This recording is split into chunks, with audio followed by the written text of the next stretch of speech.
What's happening, guys? I'm Kobe Chow here with Craig McCoy, and welcome to our latest Tuesday training, where every week we bring to you a live training from lead gen and AI all the way to business planning and goal setting. You have the new version and the old version. We collaborate to make it awesome. If you want to join and jump on the next Tuesday training, join our school platform below. It's completely free. Click the link below, and we'll see you there. How's it going? All right. So we talk about throwing agents in the fire and getting more involved in our Zoom calls. Jamie said, "Screw it. I'm just going to show up and I want to be on the call." Love it. Flew out from Florida for it. Yeah.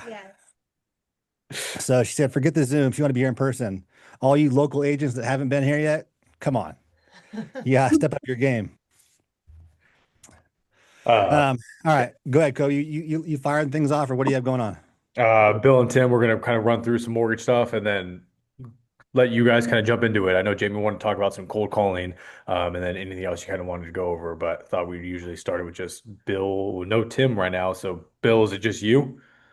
I think Tim's going to be here. He actually sent me a nice little PowerPoint this morning that I think he's going to show you guys. But I'll get started with my end, which is usually more to talk about, different types of loan programs that we have and things that we can do that you might be able to use for your buyer. So I've got some buyers right now. They're looking for a multifamily. They're buying for their kids. So they've got kids in their 20s. They want the kids to live in one unit, and then they'll rent the other units, and it should allow them to afford their mortgage payment. And what's cool is Fannie Mae and Freddie Mac now, they changed the rule last year, maybe the year before, but you can do this with 5% down. So in the past, to buy a 2, 3, or 4 unit property, the minimum down payment was 15%, 20% on 3 to 4 units. So being able to get into something with 5% down is kind of a big deal. And you can also, with a conventional loan, you can have co-signers who aren't going to live in the property. So that's another big difference. So for these guys, it's a triplex, about $1.3 million, and they're able to do that with 5% down. And I think as it all shakes out, I think for the unit that the kids are going to be living in, it's about $3,000 that they'll end up paying, which is probably a little bit less than what it would cost to rent the same unit here in Silver Lake. So this is something that's really cool program that's available. And I was trying to work up a chart for you guys. I'll drop something in the chat, but basically the way the numbers work out is that this only works on the standard national conventional loan limits. So if you don't know, there's 2 tiers of conventional loans. There's what's called a standard conventional loan, and then there's also the high balance conventional loan. So in high cost counties like Los Angeles or San Diego or Orange County, the conventional loan limit has this extra room. So instead of it being what is it? It's a million, or it goes up to $1,249,000 on a single family, as opposed to 912 or whatever it is right now. So with this multifamily deal, it only works on the national loan limit. It doesn't work on the high balance. But on a 2-unit property, that means that you could do a minimum loan of $1,066,000, which would get you a property of $1,122,000 with 5% down. On a 3-unit, they could purchase up to $1,356,000 with 5% down. On a 4-unit, up to $1,686,000 with only 5% down. So really cool way if you have especially younger buyers who are looking to get in the market but are going to have a problem taking on a payment. This is a great way to house hack. It's what I did myself on my home.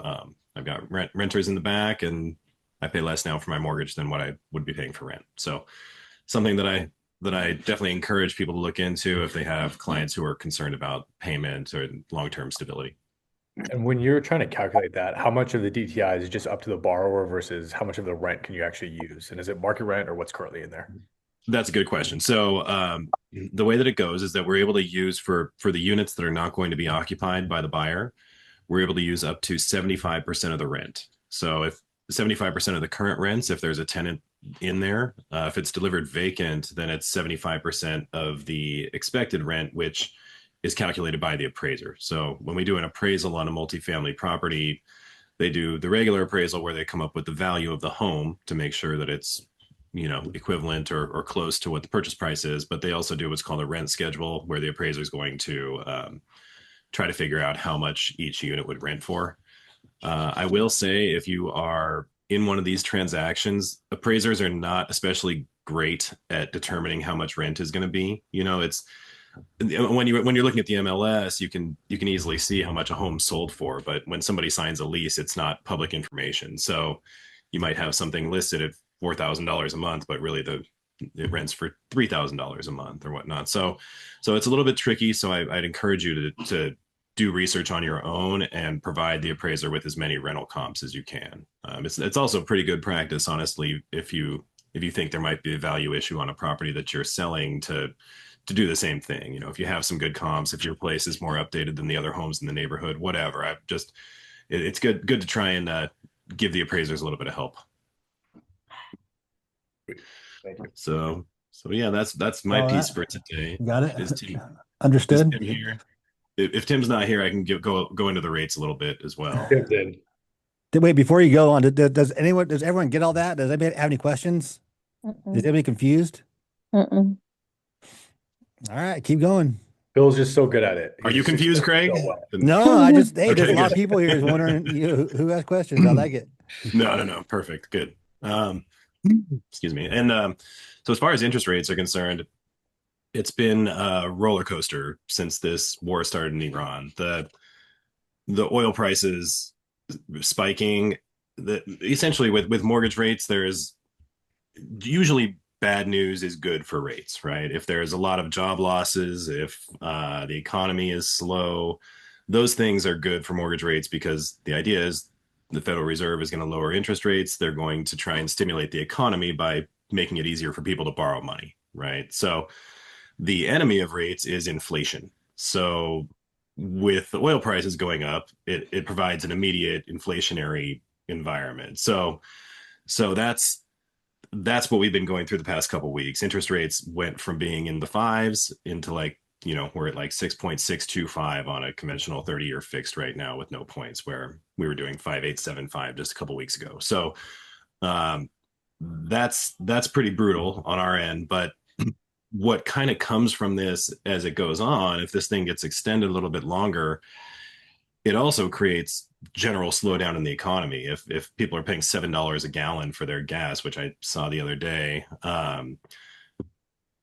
they're probably not going to be buying as much as many other things, right? So if the economy slows down and this is protracted, it could actually encourage the Fed to cut the rates. So Mm. it's a very weird time right now with all of this going on, but the forward winds, in my opinion, are still in our favor.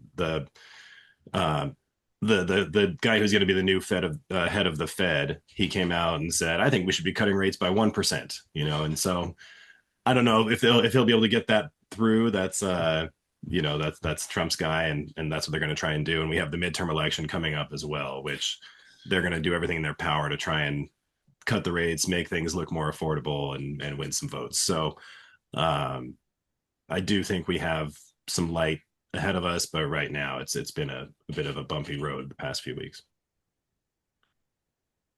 Sweet. Tim, want to jump into that? Yeah, what Bill said is pretty much spot on. The only thing weird going on right now is, as oil prices have been going up, like last week, oil prices were going up, bond yields went up, and so did mortgage rates. But this week, it's on the opposite. The yields are coming down, which is the bond yields, and that's making mortgage rates come down. So it seems like the bond market is trying to get ahead of kind of the Iran conflict and kind of get ahead of things, and they're kind of doing their own thing, and they're reacting to future stuff as opposed to current stuff. So we're seeing kind of a divergence between oil prices going up and mortgage rates coming down, which is nice, obviously. So if that Iran conflict can hopefully maybe start ending or winding down, we're already ahead of the game. So hopefully we get that continuance with mortgage rates coming down. If some bad news comes up with jobs report on Friday, or we escalate, unfortunately, the opposite way in the Iran conflict, that will be bad for mortgage rates and obviously global economy, and that will really hurt us probably for the long term. We're in this weird next week or two kind of thing where this conflict needs to kind of wind down. If not, we're going to be in a world of hurt. So what Bill kind of touched upon, like where rates are right now, yeah, we're like, 30-year fix, we're at 6 and 5/8 on no points and about 6 and a quarter on point. And then on government stuff, we're about 6 1/8 at a no point loan and 5.75 on 1 point cost. So we're still hanging in there, and we're still below like mid six interest rate, which is kind of a gauge. If we get it above 6.5%, that really hurts home prices and really hurts the home demand. So hopefully we can kind of stay where we're at and not have things get too crazy. There's a little typo on my slide. Sorry about that. It should be 6 1/4 in the bottom left, not 6.625. Um, but yeah, so we can kind of continue on. Wow, real time. Real-time This edits. nice support.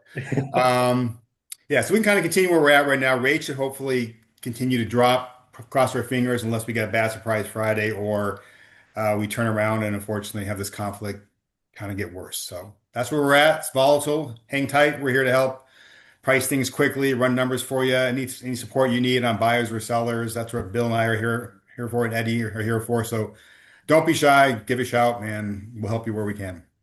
Let me throw one more thing in there as well. The No, just kidding. Okay. Well, for the agents out there, this I don't know if you've been seeing competition at all with your offers. I know I've had some buyers here that have been running into things. They look at a home and it's really nice and fixed up and it's priced low and it gets into a bidding war, they get outbid. Um, it felt like the market would like things were picking up. I'm not sure how it feels for the rest of you guys, but it was kind of we had some momentum building. This is the kind of thing that can kill that momentum and slow things down. So if you do have buyers that are out there that have been looking, don't let this discourage them because this is probably their opportunity to jump in and get on something and actually not get into a bidding war and potentially even buy for under asking. So uh, it's definitely an opportunity right now because there will be some buyers falling out of the market. So if you have people that are still willing to push forward, definitely encourage them. And Tim and I both will help you sell your deal. So if you send your people our way and they start asking and being concerned about the rates, we're going to explain this to them. Like this is a chance right now because when rates come down, it gets competitive and most people end up paying more. So that was all I wanted to add. So please don't let it discourage you. Go after it. Take it as an opportunity. Crystal ball, next 30, 60 days. Where are rates? This is being recorded as well, so we're gonna hold you to it. Yeah. I mean, 30, 60 days is way too tough to tell just because of the war, I mean, who knows what's going to happen, but I don't know. I think I hope it's not going to get any worse. I feel like usually when these kind of things happen, like the initial shock is the worst, and then things start to settle down a little bit. So, I mean, I My think crystal balls will go back to where we were if things go the opposite way. We'll continue that momentum that we were at. We may not see any rate cuts this year from the Fed just because of all that's going on. So I don't think we'll see like Fed cut, which we don't have to have a Fed rate cut to have rates come down. But hopefully we'll be back where we were before the Iran conflict in the next 30, 60 days. Lock it in. And that's like 5875, 599. Yeah, I think we should be, yeah, even on conventional stuff, I think we should be hopefully back below 6%. Again, as long as the Iran conflict doesn't get way worse, I don't think anything else in the economy, is going to hurt us. And if we get into a recession, which this could cause a recession, that usually is good for home prices and it's usually good for mortgage rates. So that's kind of hopefully we'll see in the next 30, 60 days. I love the optimism. Yeah. And this is AI. This is not Tim talking. Sweet. Well, thank you guys. We appreciate it. Appreciate all the Hey, market updates. Bill, I had a quick question for you on the appraisal side, just circling back to that. Sure. Kobe and I have had a number of experiences with listings where we show up with an appraiser and we, are prepared, we're ready to go. We have like our comps that we'd love for them to take a look at. And usually they pay no mind to that. Usually, anything that we say, it doesn't matter. What are some of like the best practices when you kind of fear that an appraisal might be coming in low or like your contract price is a little bit too high? Is there anything you can do as an agent, whether it be an income property or residential? Like, what are the best practices there if there might be some discrepancy? Well, I mean, appraisers are very independent by nature, so it's really tough. If an appraisal comes in, it's really tough to get them to change their price, even if they're clearly wrong. It's that they tend to be stubborn. But so the first best practice handle them very lightly, instead of like, oh, here's what we got, here's what we think the value should be, da, da, da. Just like, hey, I pulled up some extra comps, take a look, but I think they might help. It doesn't hurt to tell them what you're in contract for either. I mean, they're going to know anyways, I guess, on a purchase because they'll get a copy of Mhm. the contract. So that's one thing I would say if you are listing the property and you have some questions about the value, you definitely want to make sure you've got a borrower that has some funds. The 5% down offer on something that's got a questionable value is probably not a good idea because you want to make sure that if the home does appraise low, it's never good, right? You might find yourself back in a negotiation on the price, but if you have interest in the property and you have a few offers, then you want to make sure that that buyer can cover the difference. Essentially, the way that it works is, let's say somebody's getting a loan for 20% down on $1 million, right? So it's going to be $200,000. The home appraises at 1,000,009, we'll say, right? So what they'll do is they're going to say, okay, well, now the loan is going to be based off of 20% of 1,000,009. So that's going to be what, $190,000, right? Um, 180,000. So the new down payment for your client becomes 180,000, 20% of the appraised value plus whatever the difference is between the purchase price and the appraised value. So, it goes from $200,000 to $280,000. So that might be too big of a gap to bridge. But if it's like a single family home, we can do that for an owner occupant. We can do that with 5% down. So sometimes it's just a matter of adjusting the loan. So they might find themselves in a situation where now they've got to pay PMI or something along those lines. But you have a better chance of being able to get it done if the client is putting more money down and if they can show Yeah. reserves. So in reality, you can't do anything. We never try to sway an appraiser, but like Kobe and I have showed up with like Concert comps that we tickets. thought they should definitely Bribe them. just bribe an appraiser. We've showed up with like comps that we feel like they should use because there are some instances where we thought that they were wrong or low, but really there's nothing you can do other than just be very like friendly with them and not try to Yeah, step on. yeah, What I think about so. appealing? Like, do you recommend it? Like, if something does come in low, you can appeal an appraisal, right? What does that mean for the Correct. buyers? Are they just paying for another appraisal, or what are the implications of that? No, no. So that's something that as the lender that we put together. Obviously we work with the agents to try and help make sure we're, what each lender has their own kind of appeal form, and generally it's find three comps. Ideally, those comps are closer in proximity. They've sold more recently. Hmm. They're more similar to the property. And I mean, I just had one that I had to appeal and it didn't come back. They sent an appraiser to Larchmont, which is like a fancy neighborhood in LA. And the guy was coming from a suburb in Orange County and he had no idea about the market and totally screwed us. So, and he was stubborn and wouldn't make a change. So, I mean, it doesn't cost the client anything to appeal the appraisal. Okay. We can do that. And sometimes it is successful. Yeah, Sometimes no, they just you're miss a right. comp. Yeah. And then in some instances, if it doesn't work very often with kind of the bigger lenders, but in some instances they will, if the lender agrees that your argument was strong, but the appraiser still refuses to change the report.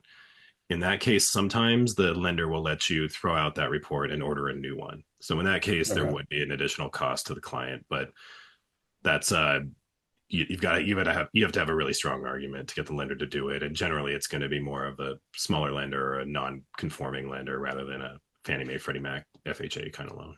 Yeah, and just like on a VA loan, if you guys have that for VA, if they're going to come in low, the appraiser has to reach out to the listing agents or listing agent and let them know that it's called Tidewater. It's an actual process where they give you an opportunity to give them comps. If they're not seeing value, they will reach out to the agent and say, "Hey, I'm having a problem. Please help me out." So that will happen in VA loans. That's the only type. Otherwise, yeah, you're kind of at the mercy of them. But you can do a reconsideration of value, and it's free to get it done. And I've been successful about half the times. Most recently, I had one with Chris Fennell in Bakersfield. We weren't successful, but it looks like obviously the price of the house probably wasn't supported by the data because we couldn't find anything. Everything they were using, the listing agent was giving them was bigger, nicer, and with the pool, we had none of those things. So the price probably wasn't there. And I don't think the appraiser was trying to be kind of a dick. He just unfortunately probably saw the value of the house for really what it was. And we had to lower the purchase price. And the seller agreed, but we lost some seller credit, but we made the deal work out and we're going to docs tomorrow. So we found a Got it. solution. Nice.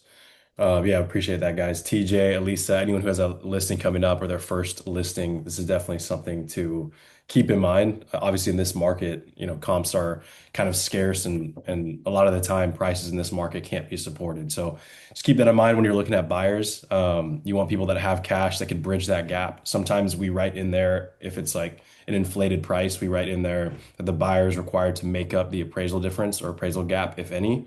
Obviously, that's not favorable for the buyer. So just like think about that, work it through. If you do get an offer that seems a little bit inflated, you're definitely going to want to consider that and inform your sellers of that before it gets there. Because we've One seen other that thing, total one other thing I'll time add on damage. the appraisals is that appraisers don't, lenders, price per square foot means nothing to appraisers. So keep that in mind. I know realtors love to use that metric, but it means nothing to the appraiser. What they're looking at is comparable square footage, bedroom, bathroom. I mean, a two bedroom and a three bedroom don't make much of a difference, but an extra bathroom can make a difference. Lot size and the condition. Condition is a Yeah, big lot adjustment. size. Yeah, the condition is the biggest thing. So when you're looking at comps, you want to say, hey, is this updated similar to mine? And generally you're going to look at, like, you've got brand new, you've got something that's a flip that's never been lived in, something kind of recently remodeled, and then something that's maybe a little older, well maintained, and then fixer. So those are kind of the categories. Awesome. Something Thank to you, look guys. out for too coming up here in the near future. Link, Bill, Tim, our LOs are we're going to have our own correspondent line and be able to pick our own AMC. So hopefully we have a little bit more control over who we have go appraise our buyers' properties and kind of control our own fate to a certain extent. Obviously, I was kidding earlier about bringing them concert tickets, so hopefully no one take that for real. But just know that we have the control. On the First Link Mortgage side. And while we're talking about that, we are rolling out our investor white label as well. So we're going to be able to fund investor loans, not just the DSCR, but for fix and flip, you name it. We're trying to roll out as many programs as we possibly can to help all you guys be able to compete on all different levels. So hopefully that'll be soon, and we'll update you guys as that comes. Cool. Sweet. All right. Anybody else? Questions? Sweet. Into Good you and talk. Jamie now. Do you want to Well, introduce Jamie? Jamie I had some will. stuff to run through. All right. Well, you guys can introduce her. I mean, I just met her about 14 seconds ago. So, um, before we jump into there, 1 second. So we are at the end of Q1. I keep touting, obviously, setting your goals for the week and then trying to figure out what if you're hitting them and where you guys are. By a show of little hands on our little screen, is everybody setting their goals? And how was Q1? If anybody is brave enough to speak up, are you on track to hit your goals? Are you behind? Are you ahead? Anybody want to share? Jamie? I had a closing yesterday. Based off of what? How'd you find the buyer Uh, seller? I cold call. Yes, cold call. And this was over a year ago. We tried selling it over a year ago in Florida, and it didn't sell because of the market and the way it was. So we instead decided to rent it. And the tenants were in there a year, and then actually they became friends. And I was at their surprise birthday party last night in Laguna Niguel. So How long have you been in real estate? 2015, I went Okay, for a full while. Yeah. time. 2017, and then I got my broker license in Florida in 2020 and went on my own and started my own brokerage in 2021. So now I have four agents in my area, which we cover pretty much South Florida, and then one agent down in the Keys. And I got my license here in California. I'm excited to be back because I used to live in Huntington Beach after Florida State. I passed this past August. So my plan is to hopefully, generate some more business out here and capture some more referrals that are coming to Florida, because I know there's a lot of people that are moving from California, Texas, and New York. We've seen the biggest influx to Florida. Politics. Yes. Yes, a better governor than us. Yes. So, we had that rush where there was, a period where people were just throwing a number in the air and coming down and buying the house, and we didn't have to do comps. It was kind of insane. And then it died after that, and the market slowed way down. But I started my business cold calling. When I got into this business, I thought, oh, it's going to be so fun, so easy. And like, and my own family didn't use me, my aunts didn't use me, and my friends didn't use me. So I said, screw this. I'm going to just start calling people I don't know because you can really come across as anyone you want on the phone. And, one thing I did was I started reading a lot of sales books. When I started, everything, from Jordan Belfort's book, The Way of the Wolf, The Wolf of Wall Street. And then I read all the books that he read because I said, okay, let me study somebody that got really, really great at cold calling and what they do. And then I'll make it my own. So that's pretty much what I did. And that's how I built my business. I went from 0 to 13 listings and business just kind of took off. What did you focus on cold calls? Was it expired FSBOs area? Mostly expireds and canceleds. And I would offer to do open houses for FSBOs to capture, some buyer leads that way if they didn't want to list, which, a couple of them eventually did.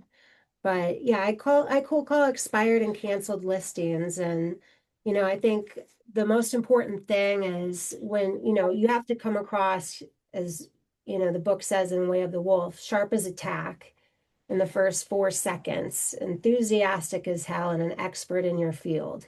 And how do you do that over the phone?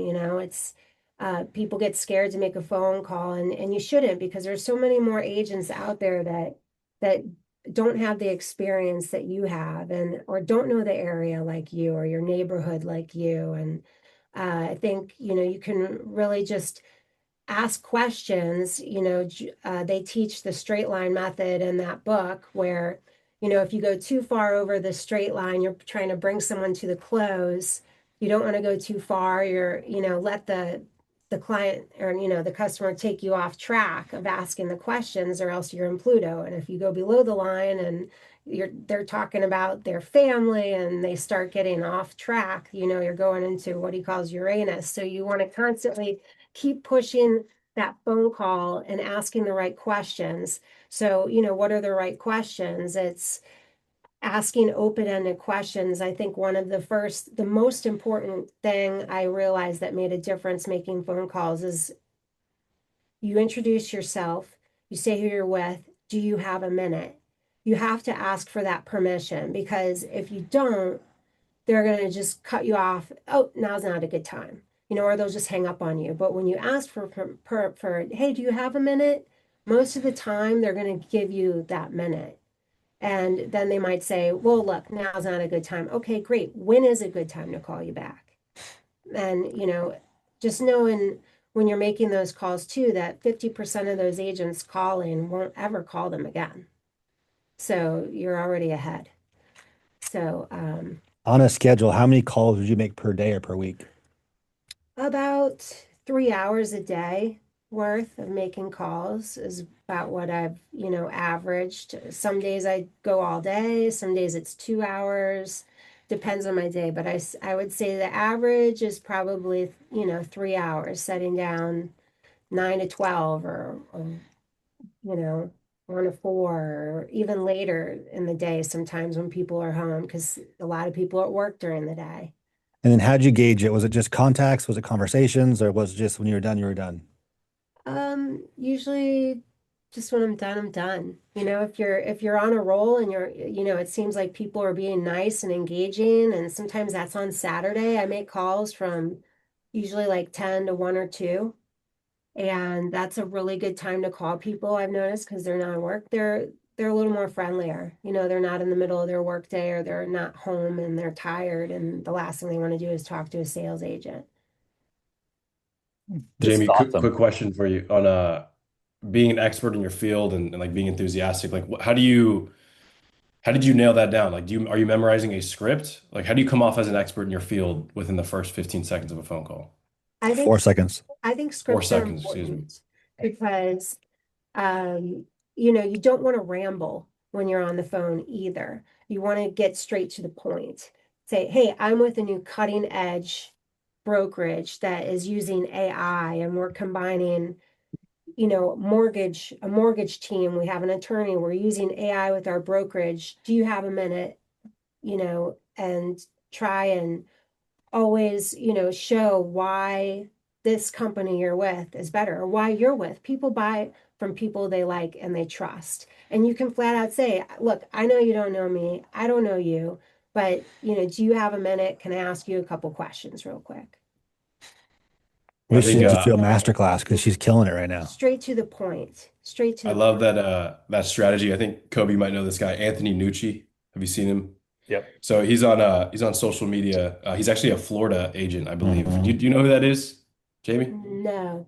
His initial script is like he makes a cold call and he says, "Hey, this is Anthony with whoever he's with.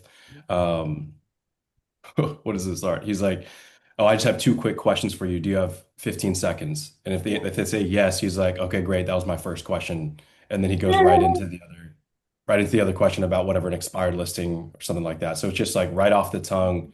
He's very efficient. He's very quick. I love that strategy of like asking for permission, but he does so in a way that is so just like dialed in and it doesn't waste any time at all. Yeah, that was a big turning point when I started asking that question because when I didn't, I was getting a lot of pushback or people hanging up. But when I asked, do you have a minute? It really made a difference.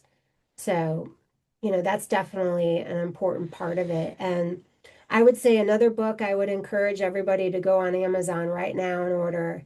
It's a small book. It's easy to read. It's easy to flip through every single morning before you hit the phone or go out and do whatever you do. If you door knock, power to you. But exactly what to say. If you haven't read that book, it's one of the best books. You can sit down and write your own scripts, and it tells you how to talk to people. Instead of starting questions with, can you do this? You start with, would you do this? Just simple tips this book gives you that will really help make a difference in how you talk to people and ask questions. And that's the Awesome. one that Jordan Belfort read to become who he was. Any others? I like So good. Obsessed, be Grant Cardone's book, I haven't read that one. Be Obsessed or Be Average. Dang. That's a See, good you one. guys threw me in. I didn't even know who was coming on today. This is great. That book's great because it just gives you a mindset. If you have to love what you do and you have to find a way to really find what you love about this business, find a niche that you like, you know, find always be looking for opportunities no matter where you are. Last night, I'm at this surprise party. I'm telling everybody I'm licensed now in California, and I'm starting to talk with a couple other people that might be interested in selling soon. And so you just never know where you're going to come across those opportunities. You could overhear someone at a coffee shop and you just turn around and go, oh, here's my card. Maybe we can have a call. What'd you do before real estate? I was in outside sales here in California. So sales. I mean, I it's called spread in on you. businesses with Cintas. I worked from Santa Barbara to San Diego and I cold called, and I was in the cleanroom division, and then I was in the facility service division in Orange County. We had the number one sales team in the country. And then I worked up in New York City for their competitor, and I worked for Aramark and doing the same thing, business to business sales. But, I've had a lot of sales training from these corporate companies. And one thing I could say that's, great about real estate is we have so much freedom, but you have to you have to manage your time because time is money.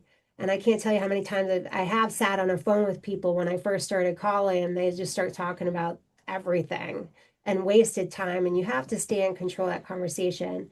But definitely sales can be learned.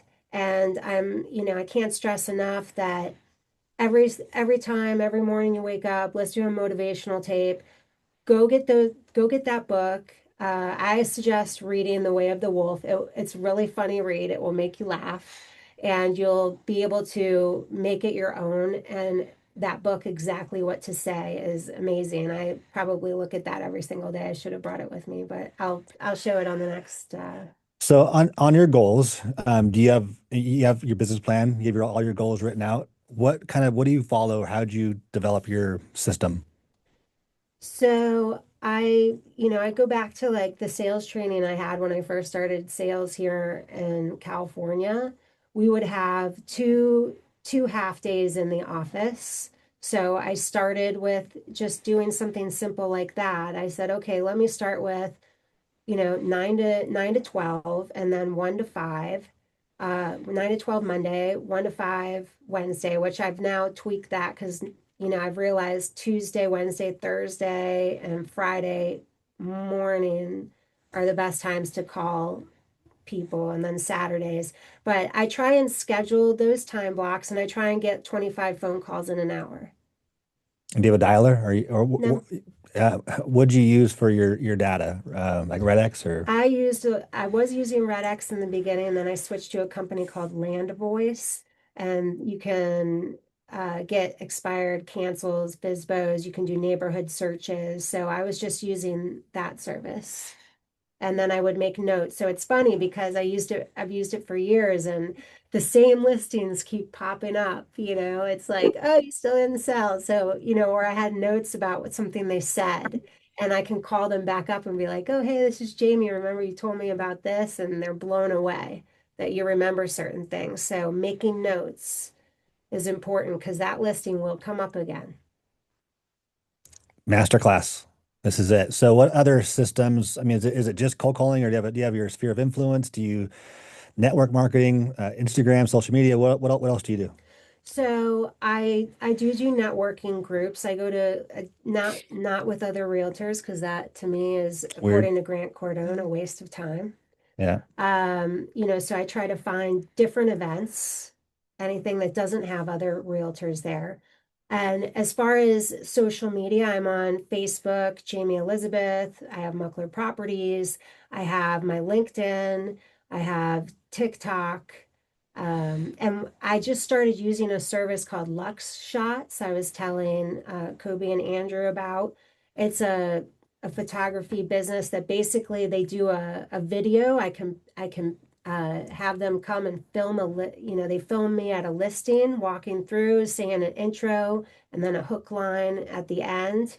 So that's once a month that I'm doing that to help boost my social media and the presence because I do need help staying consistent with that. I get so busy that I don't. So this is forcing me to do at least, one professional. And I've got a lot of interaction off the video. One girl called me and they do a new headshot too. So it's $97 a month it cost me. But I did get a hit off the video of somebody I sold the house out in Jupiter Farm. She called me back, said, hey, I saw your video. Looks like you're doing great. And I was like, it's working. And Jamie, she really said, quick to unfortunately, we're getting divorced, but I'm going to have to find a rental and sell the house. So that's coming up for me too. So you just have to try new things, like I'm out here. You have to think outside the box. You can't do something that everybody else is doing. You have to try and set yourself apart somehow. so Rosander? that people know what that company is. It's not necessarily your listings. In fact, it's not your listings at all, right, Jamie? It's No, other people's so listings. it's They're in a database. yeah, they're in a database. I can pick wherever I want to go do this, filming. And, the last one I did was, I think, a $15 million house on the water in Jupiter, but nobody knows the difference Yeah.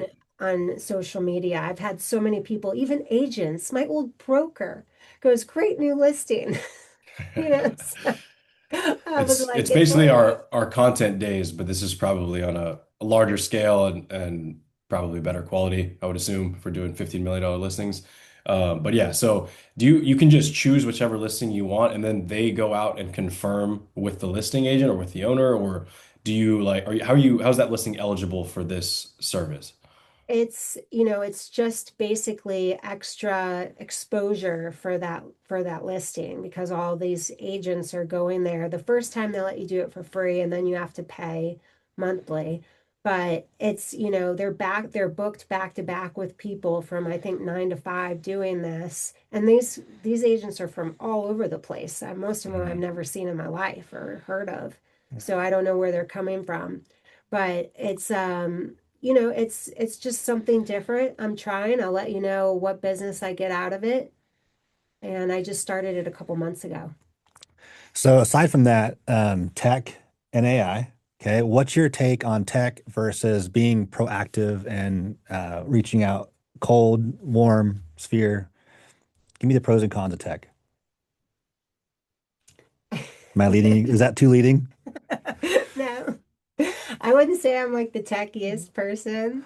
That's kind of my No, point. Like one thing we try to promote is the tech in this world, but everything that I'm hearing is not tech, right? This is no, it's sales 101. Sales 101, picking up the phone and making a call and talking people, trying to get that appointment face to face is the goal. Can I come see the house? I might have someone interested or, however you try and get in front of them. Because I think that goes so much further now than AI. I know every time I've had an AI phone call, I hang up. So I think, there'll always be a need for that personal touch and people want to deal with other people and it just goes a long way. So then what's your take on hiring companies to do this versus doing it yourself? Um, well, I haven't tried that yet. Hmm. I think there's a huge, I guess I was looking for a different answer because I think there's such a difference in these cold call companies that you hire. They're overseas, but they have great accents for, like they're in the US. People know, right? And so when you are calling yourself, you can be educated. You can be the area professional. You can be that name that people recognize. And so I tell TJ, right, it's a contact sport. The more contacts you have, the more conversations you're going to have, the more deals you're going to have. And so tech is great, and tech is great for automations, and tech is great for nurture. But nothing beats being in front of people, whether it be cold calls, cold doors. We talked to this, with Elisa with the circle prospecting. When you have open houses, go knock doors, go make phone calls. Texts are great, emails are great, but there's nothing that's going to beat being in front of somebody first and foremost. If not, then cold call. I mean, it's all about numbers, and I'd imagine you have a scale, right? Like how many calls do you need to make before you have a Shoot for deal? 100. But like what's your conversion rate? Uh, Say 1 out of 5. Oh shit. So, Pretty good. you get better at it as you do Yeah. it. And Yeah. and you definitely can't be afraid if someone is in a bad mood or hangs up or they say something. I just make a note, call them back in a couple weeks because they won't remember. That's funny. They won't. And then I've had, people that I've kept calling for months and even a year later listed. I have one now, a townhome that I called her over a year ago and she ended up listing with me. So you can't give up on, still reaching out to people. If I laugh, they'll they'll say, I'm not interested or, not right now. I'm like, so you're saying I have a chance? So I make a note and I just call them back at another time at a, different hour. And, you just have to keep trying. Don't be afraid if someone is, like I said, so many agents I think are scared to make cold calls. And you just have to realize there are other people, they have lives. You don't know what's going on in their life. And you might just catch them on a bad day and you just have to try again because 50% of the agents that call will never call back again. And is there a time frame on expireds? Are you calling that same day? Are you waiting? Or do you have a sequence? I've called the same day. I've called, the next day or a week later. And of course, I always get that person that says, oh, you're the 100th agent to call me. I was like, great. Well, I'll also be the one to call you back, which not many of them will. So All you right. just got to try and make people laugh and get their wall down. And, maybe just start with the question. Make sure you're dealing with people too that have to move or that have a need, that they have some kind of life event and I do that by usually asking, same thing with rentals. So where are you moving to? You ask them an open-ended question and say it very personal. And, either they're going to get defensive, which means, they didn't really have to move, or they're gonna start opening up and tell you, well, we thought about moving up here, but da da da da, and they'll start talking. And then you're in a conversation and you have them. So, Have you ever tried NODs, notice of sale, or anything else aside from expireds, FISBOs? FISBOs, yes, I have. I make a list of the FISBOs and I go and knock on those doors. Huh. That's what I do. I call them my drive-by list. It's good. It's gold. That's what I Yeah. I do. love that strategy of asking to host an open house at FISBOs. I think it's because they're getting inundated with calls of other every FISBO listing has like do not call me if you're unless you have a buyer. They're obviously listing that way for a reason. So a little bit of an angle in with that seller, something kind of harmless, something that might be valuable to them, gets you through the door. Can I meet you at the property, or maybe you're knocking on that door? I think that's a good strategy for anyone here that's looking to call FISBOs. Are there any other questions out there? I mean, this stuff is, I mean, I think everybody out here should be raising a hand right now or jumping in. Are there any questions at all in regards to strategies, cold calls, anything at all? Come on, TJ, you got something. I can see you. TJ's brand new. Okay. Nothing. No, it's a great job. I've been calling not particularly FISBOs, but houses that have gone up in my area where they're either in my immediate neighborhood on my street or just kind of within a mile walking distance to my house. And I'm trying to get over the hump of the immaturity that other people are seeing in me up front. So it's easy for me to explain that I've lived in this neighborhood.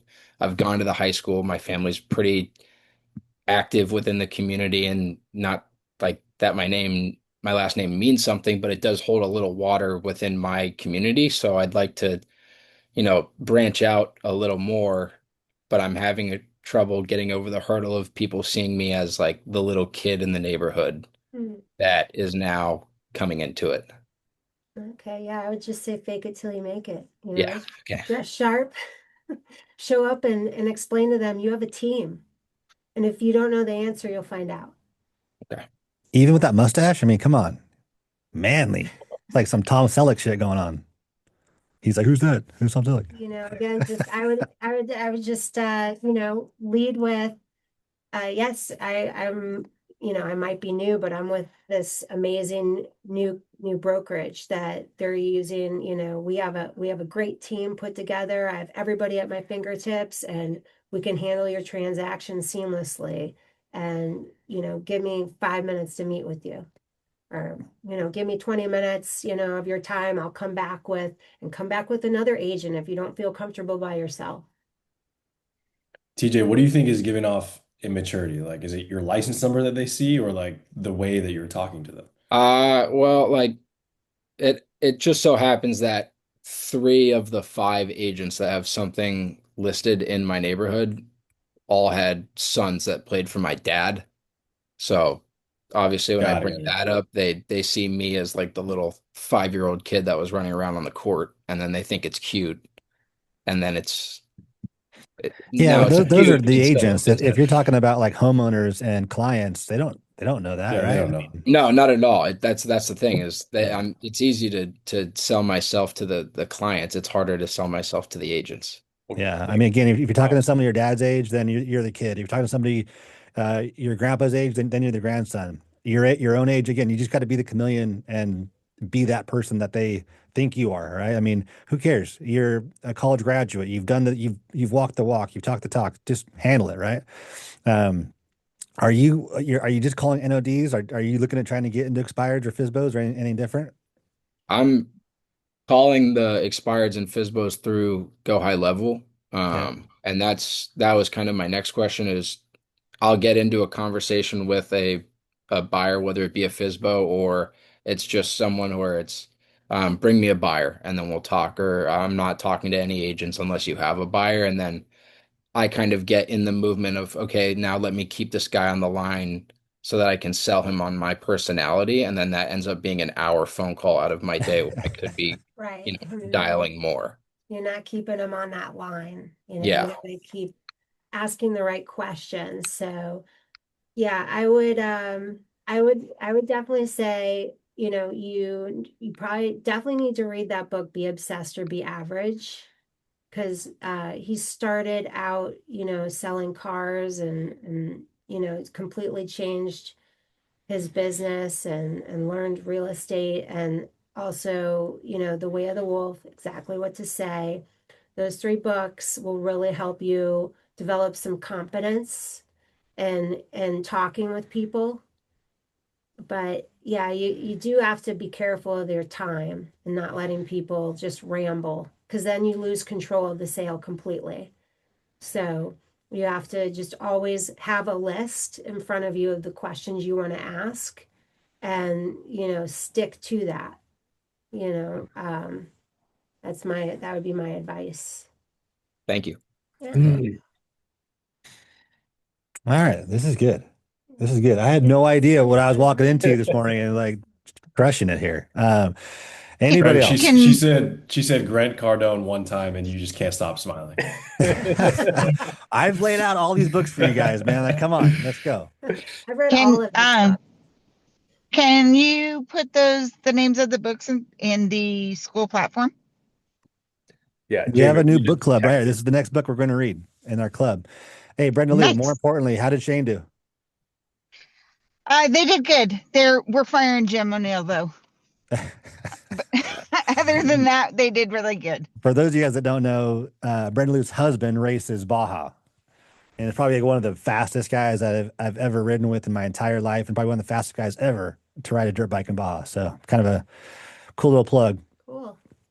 I'll also offer, if you guys want to write down my cell phone number, please feel free to text me and I can send you the names of the books or, help you whenever you might have objections or some questions or want some help developing scripts. I could help you with that too.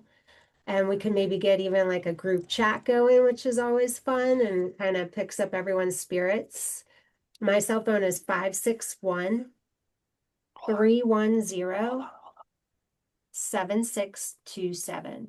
561 310 7627. Already threw it in the chat, Craig. Oh, Jamie, sorry. A little slow. be happy to talk with anybody. Call me whenever because I love chatting with other agents and I'd be happy to help any of you. Can I throw you on the spot right now? Sure. TJ, cold caller. Do it. Let's go. Role play it. What do you got? You want You me to do it right scared? now? I'm not scared unless you're You want me scared. to do it right now? Yeah. No, like right now on the Zoom call. Christ. TJ, go expired Ultimately. listing. She's a seller. She's an owner of an expired listing. Or call an actual expired seller and put it on speaker. Let's hear you.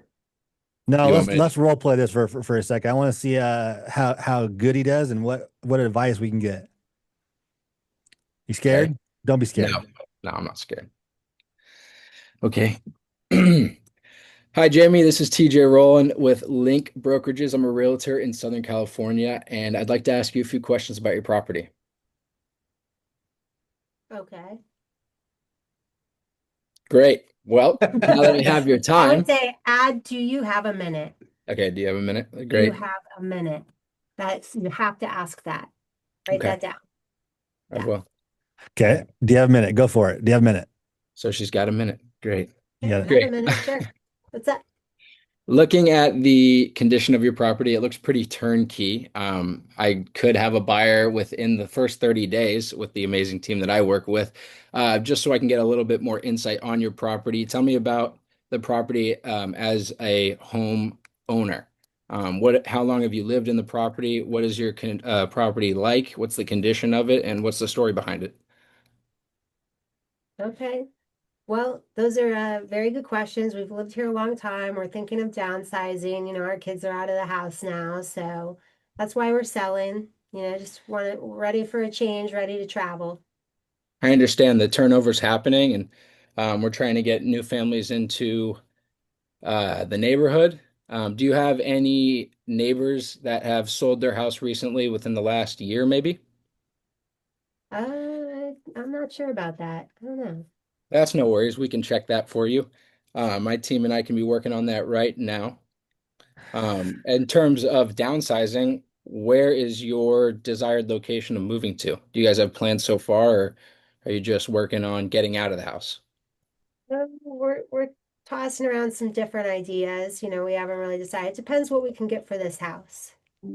Yeah, it's in a great location. I see you're close to a couple schools there. One with a particularly good football program. I have a expertise in that area, and one of my big selling points with sellers is my knowledge of high school football and getting kids into different schools depending on what their situation looks like. So, would you be open to having an in-person conversation where I can bring maybe just myself or a team member and we can come check out your property? Yeah, that's a possibility. What do you think the market's doing right now? It didn't sell before, so Yeah. Well, when was the last time you had your house on the market and for how long? I was on about 6 months. And have you planned to use the same realtor? Probably not. Great. Well, let me explain to you why I'm better than that realtor and why I'm going to sell your house faster. Uh, I'd love to sit down with you. Again, come see the house in person, but what's a good time for you tomorrow to get a little bit more in depth on this? Miles too. 2 o'clock. Great. I'll pencil you in for 2 o'clock. I Great. love this, man. I love it. All right. Critique him. Explain to him what was good, what was bad, where you'd go with this. Um, so uh, I would keep out like the personal stuff about football and everything. Keep it professional. That's, you know, uh, one thing I noticed. Definitely ask, do you have a minute? I would say something along the lines of, I've noticed, a few things about the listing. I would like to talk with you about how we can do a few things better and get you some more exposure on the listing. I have a team that's nationwide. Do you ever ask, Some little like key things that might set you apart from that last agent. Look up that last agent. What brokerage are they with? How long have they been in business? You can probably look up their sales numbers on MLS as well. Like look that stuff up. I usually spend a minute or two looking at how long, these are the things I look at before I make the call. Who is the agent? Do I know them? Are they a big producer or not? How long was that listing on? Did they have professional photos done? And then start making some notes, before you call them. Well, I noticed this or I noticed that. And, I think we can do things a little bit different and get you some more exposure. How does that sound to you? Is that something that, if I can bring you an offer, how would it feel if I could bring you, a list price offer? See if they're still interested.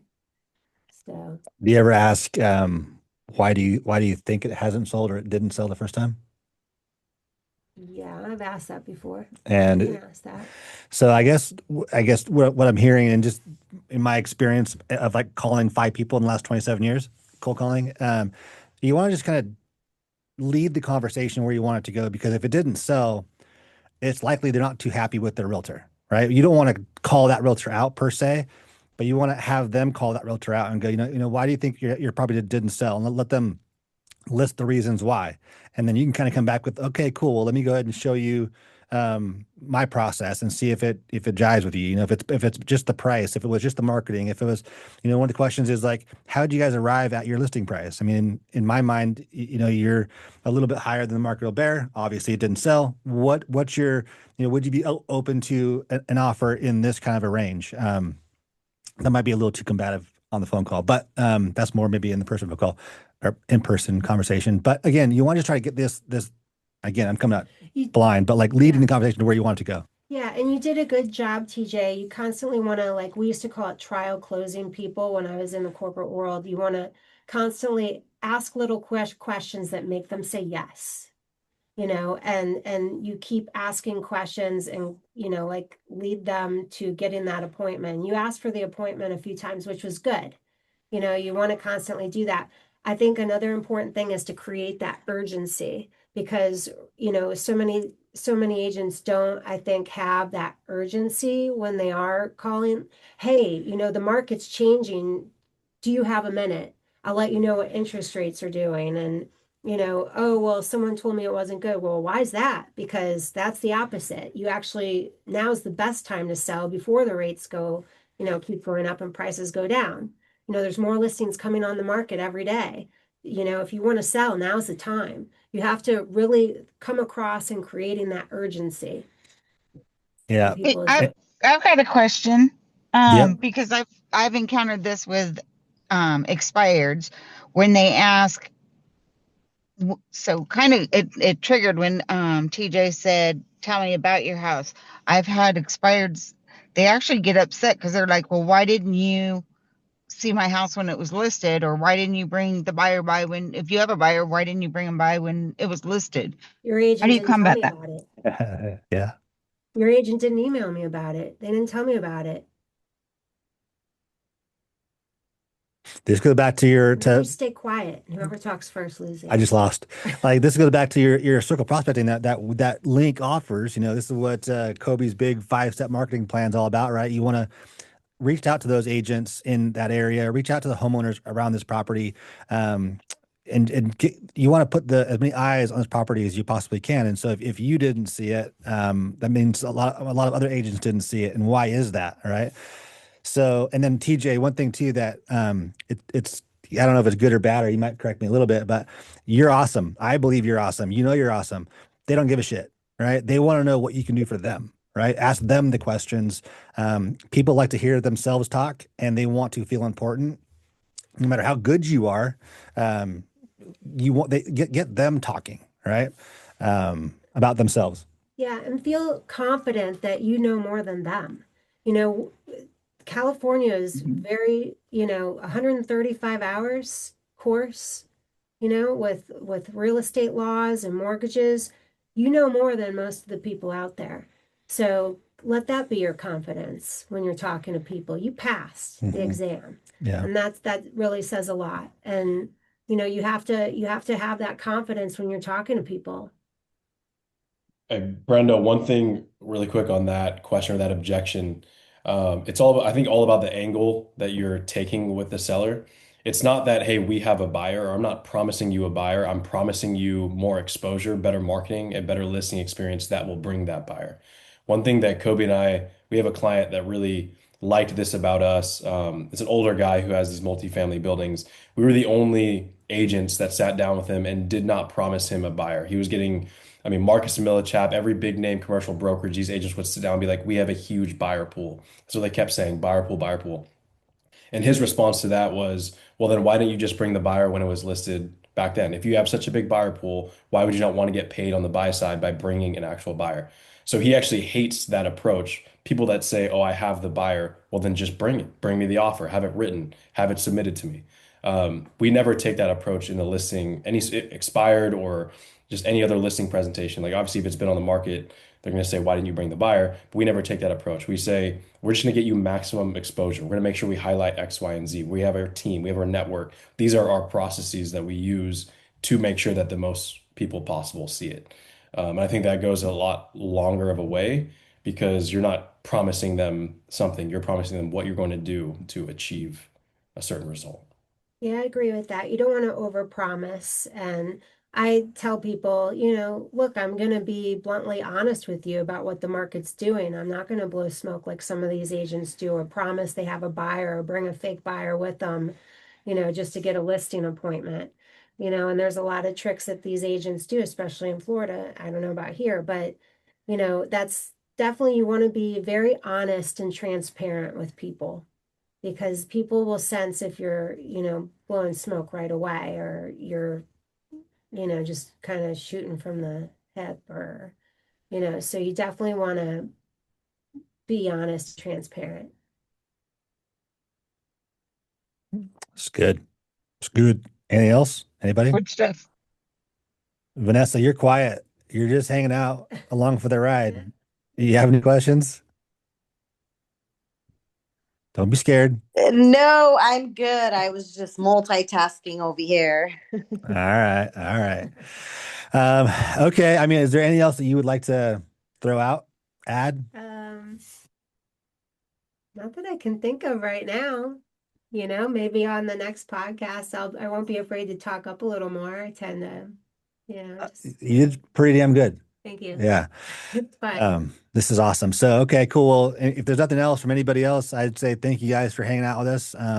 We'll get on this next week. I want to try to get this actually into as many hands as possible because I think this was a great conversation and objections and scripts and everything else. We'll try to get this into a format we can deliver to everybody. And so, look forward to seeing you guys next week. Actually, I will add Oh, yes.